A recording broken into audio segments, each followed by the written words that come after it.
Alright guys, what's going on? So today we're going to talk about some strategies to fix that internal shoulder rotation that's very common among fighters and really anyone in Western culture. Since we all spend a lot of time kind of hunched over at a computer, chilling on front of a TV. But fighters, we also spend a lot of time in internal rotation due to, being in a fighting posture, stand up, striking. Maybe if you're a grappler, spend a lot of time here. A lot of our strength and conditioning training for a lot of guys is very pressing focused. So, you see a lot of bench press, you see a lot of overhead press, you see squat thrusts, burpees, but aside from what are the big three pulling movements that a lot of guys have in their programs, pull-ups, kind of deadlifts, maybe, not really. Some guys I've noticed recently are throwing in a lot more swings. But other than those big three, maybe the bent over row, that's another one. That's really four. But so many other things, push-ups, everything tends to be very, very pec focused, pec anterior deltoid. And you get this look from a lot of guys, especially fighters. Fighters big right here. Not only is this ugly, nasty, gross posture, but it's very weak posture. Your body is not built to exert force from here. It's if we're talking about being strong, we want to have that neutral shoulder girdle there.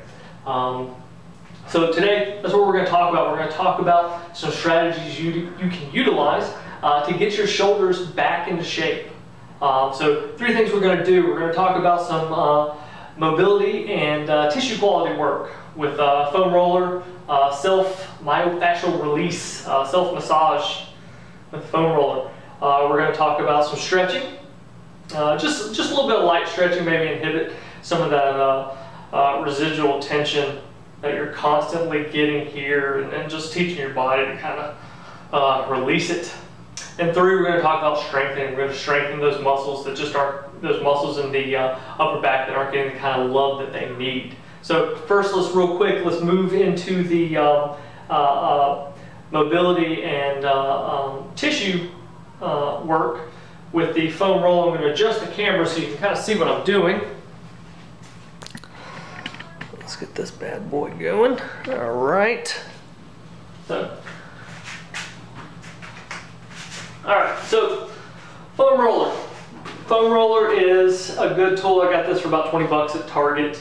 You can use this. This has a lot of different applications other than just massaging your thoracic spine, massaging your pec and anterior deltoid. You can use it to massage your IT band, your thighs, your hip flexors, lower back. Really anything, some places better than others, to be perfectly honest. But good tool. You should own one of these. That right there. So right now what we're going to go over, some massage of the thoracic spine, how to properly get some mobility work for the thoracic spine, improve some tissue quality there. So what I'm going to do, I'm going to lay this on the floor. Thoracic spine's about here. This upper back area, pretty good. You just stay that upper back area, this area you want to focus on. So what I'm going to do is I'm going to relax, lift my butt off the ground. I'm going to relax my upper back into the foam roller, into the implement. I'm going to play with my arm position. Sometimes I'll be overhead. Sometimes I'll have my hands behind my head. Ooh, that's a good one. Yeah, it feels real good. You may need to readjust every now and then. I'm kind of sliding here. Cross your arms. And I'll pick a spot. Oh yeah, right there. That feels great. And I'll pick a spot, massage that for a little bit. I'm going to readjust. Massage that for a little bit. And you'll keep going back and forth, you know, like that, massaging those different areas of your spine, you know, utilizing different arm positions, crossed, overhead, behind the head, hands behind the head, rather. And you know, you're going to continue to do that because what we're doing is, you know, when we're in that internally rotated position, we're here. But as we're, you know, the spine has a tendency to be have that forward curve to it. And in doing the foam roller mobility work, we're adjusting that. We're fighting back against that, and we're getting the spine to roll back out. You know, you're getting the synovial fluid back in the disc, in between your spinal, in between the little spinal columns. Feels good, and like I said, you know, you're restoring a lot of that mobility. The next drill we're going to do, in here, because you're always here, you're going to get a lot of adhesions, probably rarely, but maybe some scar tissue in the anterior delta and in the pec muscle. And that is poor tissue quality. It's not going to be, it's not something you want. We want to get rid of that. We want to improve the function of the musculature here. And so we're going to roll here. Now this is pretty easy. All I'm going to do is I'm going to lay down. I'm going to place my chest on the implement and kind of put it at an angle. Almost. You don't want to be here. You kind of get to your ribs a little bit. But here. And I'm going to roll back and forth.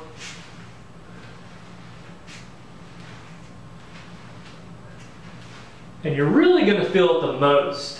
Most people are going to feel it right where pec and the anterior, right where the joint is, right about there. That's where you probably feel most of it. And play with the, notice how my thumb is pointing down here. As I'm rolling, kind of slowly bring it up and back down. And that is, what that's doing is, that's rotating the humerus, the upper arm bone, and that's allowing you to massage different places on the muscle fiber. So, want to get in there, and when you find a place, you know, it's a good idea to spend some time working that area out. So when I say find a place, I find a painful place, rather. You want to spend some time working that out. And really massaging deeply into that. Now, for those of you who aren't pussies, a foam roller is great, but sometimes you need something a little more. Sometimes you're really tight, especially more advanced fighters, people who've been lifting and training for a long time. They've built up a lot more just shit, adhesion, scar tissue in here, okay? And it's going to take a little more to work it out. Got some balls, you know, get some balls.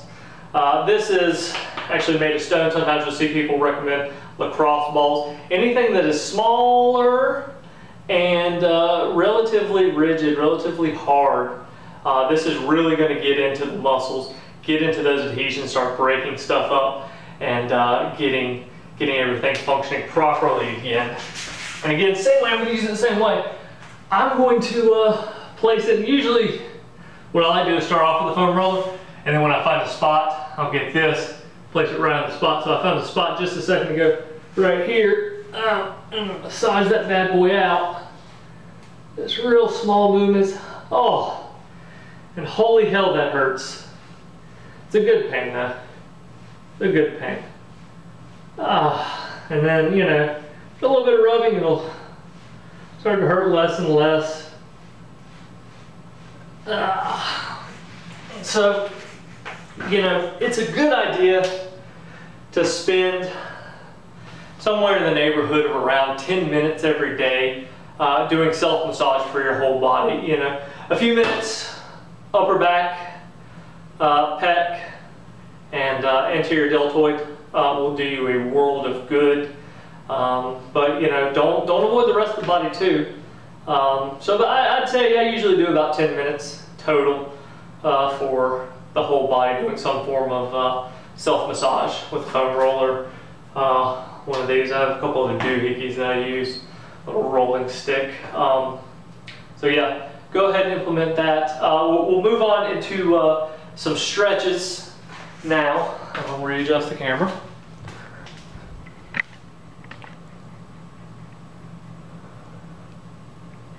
Ready.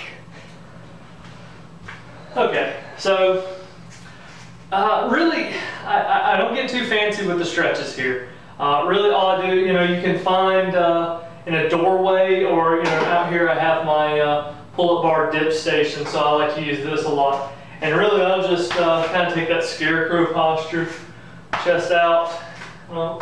This stabilizes my upper arm, lower arm here. Like I said, you can do this in a door jamb if you'd like. And I'll just kind of really twist right here, facing my butt backwards. And I'll really stretch. Pulling sometimes with some of the upper back muscles to really get a good stretch here. Might even massage just a bit, because we want to let the muscle loosen up, let go of some of that residual tension. We'll hold this for about 10 to 30 seconds. If you're really tight, you can hold it for as long as a minute. After training, you don't want to be doing this before your workouts. 10 seconds for pre-workout stretching, 30 seconds to a minute post-workout stretches. To the other side.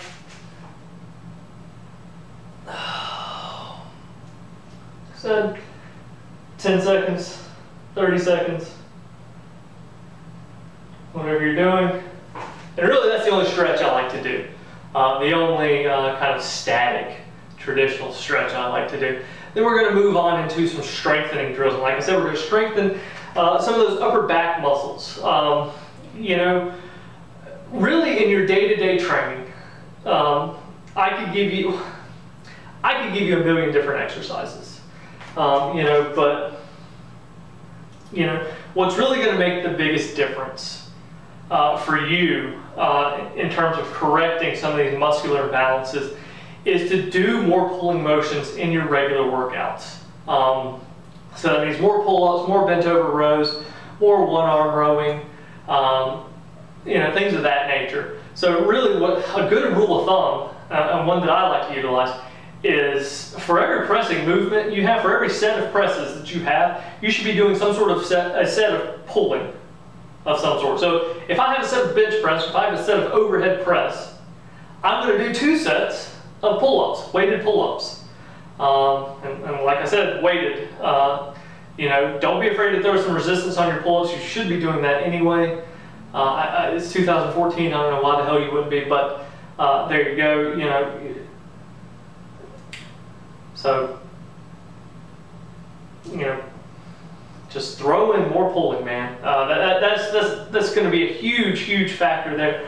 Some specific exercises I like to use, and I really like to do this, you know, sometimes while I'm standing around, you know, if I've been doing, you know, if I'm working solo, maybe doing some shadow boxing, doing some bag work, in between rounds, I like to go over and do, you know, a few of these exercises, maybe go through the whole complex. You can use these anytime. At the end of the workout, as you're resting during some of your fight training, these are some really good exercises to use. I'm going to show you how to do them in a complex, but feel free to mix and match and take them out as you like. I really only like to do 3 main exercises. And I utilize bands for this. I really like bands. I think bands are great. You see some of these exercises being performed with very small plates. You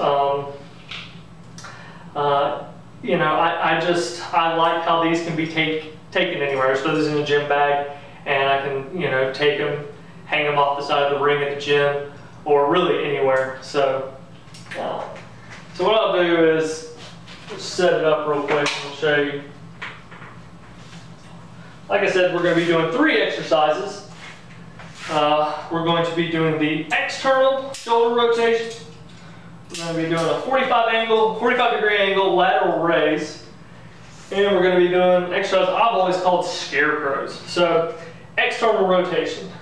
Take up a good posture here, nice chest out, head forward, my abs kind of tight, upper arm close into my rib cage, and I'm going to extend I'm going to externally rotate the humerus just like that.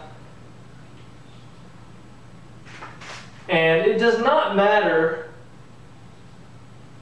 it's not going to do you any good to go really heavy here. You want to go lighter weight, higher reps. I mean, I do sometimes upward of 40 reps per set here with a pretty light weight. No one gives two shits how strong you are in the external shoulder rotation. So keep that in mind. Leave your fucking ego at the door, okay? External rotation, I'll do one side, then I'll do the other. Again, upper arm, upper arm close, good posture. 20 to 40 reps. Do both sides. 45 degree angle lateral raise. I'm here again, got my lower arm parallel to the floor, and I'm just gonna, it's like I'm thinking about lifting got my chest out, scapula retracted, lift up to about 45. Get a little more resistance on this one. Give me just like that. I'm not going way up here. It's gonna fuck my shoulder up. Keep it about 45. I like to keep constant tension. I don't just like let it relax here. Keep constant tension here. Pulling my scapula back. Do both sides. Again, this is a complex. This is my little mini shoulder health complex. Okay. And then, like I said, the third final drill, scarecrows. And this one you're going to need a little bit less resistance, so I like to get a little bit closer. Again, another reason I like the bands. If I need more resistance, I just move away from where the band is anchored. If I need less, I just move closer to where the band is anchored. And again, I'm just bring it up, bring it down. Bring it up, bring it down. Good posture. You know, you want to maintain that scapular retraction. Chest out, head forward. Both sides.